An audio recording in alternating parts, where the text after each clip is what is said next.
Chapter 246, keadaannya berubah. Semua orang terkejut, terutama Jerry Zhou. Dia takut dan hampir terjatuh. Dia tidak menyangka Randy Lu akan melepaskan tembakannya. Tapi mereka segera bernapas lega. Randy Lu benar-benar melepaskan tembakannya, tapi dia hanya menembak kaki Tirno. Tembakan berikutnya akan langsung ke kepalamu. Kamu percaya tidak? Randy Lu menatap dingin Tirno, yang duduk di tanah, dan sedang menutup kakinya yang kesakitan. Ada ekspresi sedih di matanya. Tirno mengangkat kepalanya. Dia melihat Randy Lu dan kesakitan. Hanya satu tatapan dan membuatnya merasa dikalahkan. Pandangan matanya penuh aura pembunuhan. Dia tidak pernah melihatnya, meskipun dia sudah banyak membunuh orang. Tapi pada saat ini, pandangan mata Randy Lu membuatnya ketakutan. Suatu hal yang disebut rasa takut yang tidak pernah ada di hatinya selama bertahun-tahun, perlahan-lahan menyelimuti dirinya. Aku tidak tahu apakah dia pekerja sungguhan atau bukan, tapi ketika aku melihatnya, dia sangat ketakutan. Aku bahkan memarahinya. Dia takut hingga mukanya pucat.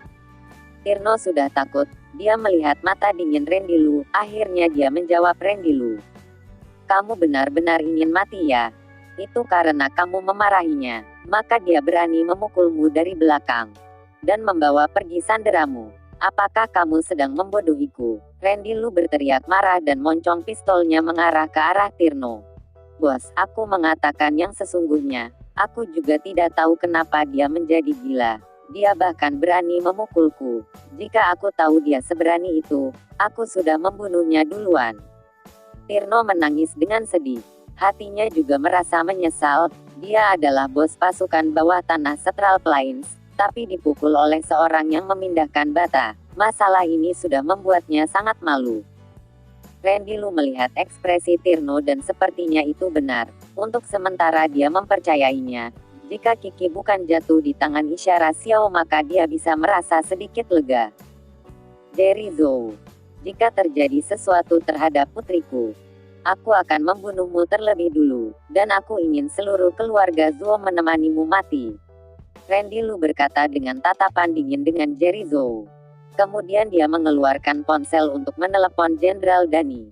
Jerry Zhou dan anak buahnya, pada saat ini, sudah dikejutkan oleh kata-kata kejam Randy Lu. Tidak ada seorang pun yang berani meragukan tekad Randy Lu. Jika sekarang mereka ada di posisi Randy Lu, mereka juga akan melakukan hal yang sama.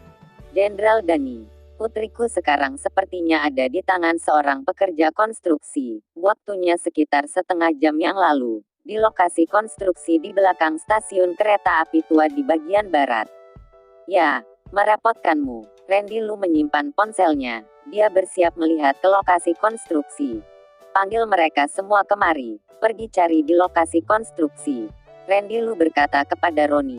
Kemudian dia pergi ke lokasi konstruksi sendirian. Roni menyuruh semua orang datang, membagi sekelompok orang untuk mengikat Jerry Zhou dan lainnya. Kemudian dia berkata, Alan, kamu bawa mereka semua kembali. Awasi dengan baik. Jika terjadi sesuatu, kamu yang bertanggung jawab. Alan mengangguk dan berkata, baik. Kemudian dia memanggil beberapa saudara dan membawa Jerry Zhou dan lainnya kembali ke klub Sakura. Sedangkan Roni membawa orang yang lainnya untuk mencari Kiki di lokasi konstruksi.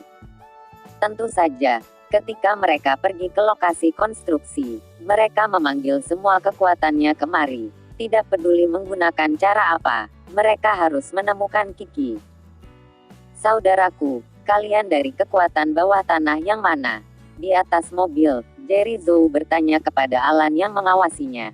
Alan melihat Jerry Zhou dan berkata, kenapa, kamu ingin mencari informasi ya? Jerry Zhou tersenyum canggung dan berkata, saudara sudah berpikir terlalu banyak. Aku berasal dari Central Plains. Tidak berguna juga jika aku menggali informasi kalian. Aku cuma merasa penasaran saja, kenapa kalian begitu mendengarkan kata-kata Randy Lu? Alan tersenyum dingin dan berkata, apakah kamu ingin tahu jawabannya?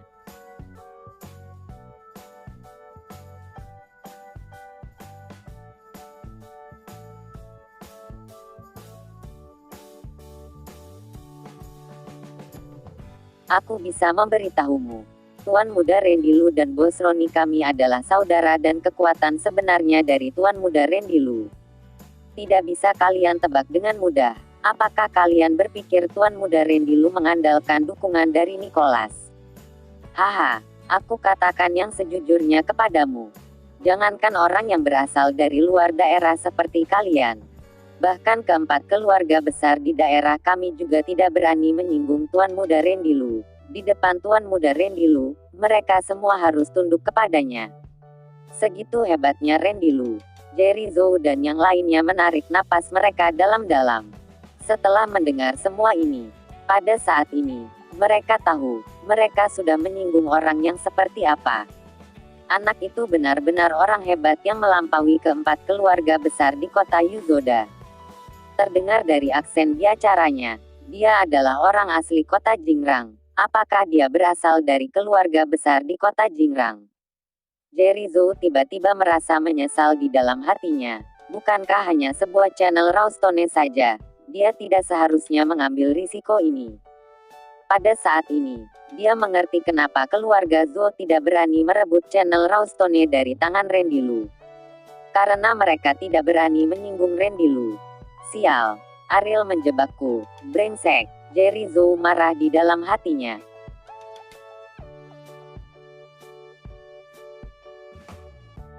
Dia seharusnya tahu dari awal, dia tidak seharusnya menyinggung Rendilu, tetapi pada saat ini, menyesal juga tidak berguna. Dia hanya berharap, putri Rendilu baik-baik saja. Jika tidak Rendilu pasti akan membunuh mereka. Pada saat ini, di atas bas kota Masihiro, Casper sedang membawa Kiki.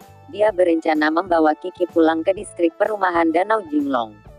Ini bukan jam sibuk, tidak banyak bas. Casper terus bercerita kepada Kiki. Tidak lama kemudian, wajah Kiki tersenyum. Bisa dilihat, dia sudah percaya dengan Casper. Siapa namamu? Casper bertanya kepada Kiki. Aku bernama Kiki. Kiki berkata, siapa nama ayahmu? Casper bertanya dengan penasaran ketika dia memikirkan pemuda yang membalas senyumnya di taman malam itu. Nama ayahku adalah Rendilu. Ayahku adalah seorang bos besar. Dia banyak uang. Dia sering membelikan banyak mainan bagus kepadaku. Ketika berbicara tentang ayahnya, Kiki sangat bangga. Rendilu, apakah bos supermarket kecil itu? Casper tertegun. Ketika dia memikirkan gempa waktu itu, seorang bos supermarket kecil bahkan menyumbangkan 200 miliar, dan menjadi berita hangat selama beberapa hari di kota Yuzoda. Pada waktu itu, berita menyebut nama pemilik supermarket itu. Namanya Rendilu, seorang pemuda berumur 20-an. Seharusnya dia orang kaya termuda di kota Yuzoda. Bos supermarket, pemuda berusia 20-an, namanya juga Rendilu. Casper menebaknya di dalam hati. Casper tiba-tiba bersemangat. Dia sudah menyelamatkan Kiki. Dia yakin pasti Rendilu akan berterima kasih kepadanya. Dia bahkan merasa mungkin Rendilu akan memberinya uang yang banyak. Tapi, dia pernah membantuku di saat aku paling sulit. Bahkan jika dia memberiku ratusan juta, aku juga tidak bisa mengambil uang ini. Jika dia bersikeras memberikannya, aku katakan bahwa dia sudah pernah memberiku, maka aku tidak perlu mengembalikan uang ratusan juta itu kepadanya. Casper berpikir seperti itu dan busnya sudah tiba. Bas masih lumayan jauh dari Danau Jinglong. Casper hanya bisa menggendong Kiki dan berjalan ke arah Danau Jinglong. Tiba-tiba, sebuah mobil mewah berhenti di samping Casper. Casper masih belum menyadarinya dan melihat seorang pria besar turun dari mobil dan langsung menusuk belakang leher Casper. Casper menyeringai. Dia hanya melihat sekilas pria besar itu dan langsung jatuh ke tanah. Kemudian, pria besar itu menggendong Kiki dan naik ke mobil mewah itu. Lalu mobil itu melaju pergi. Bersambung.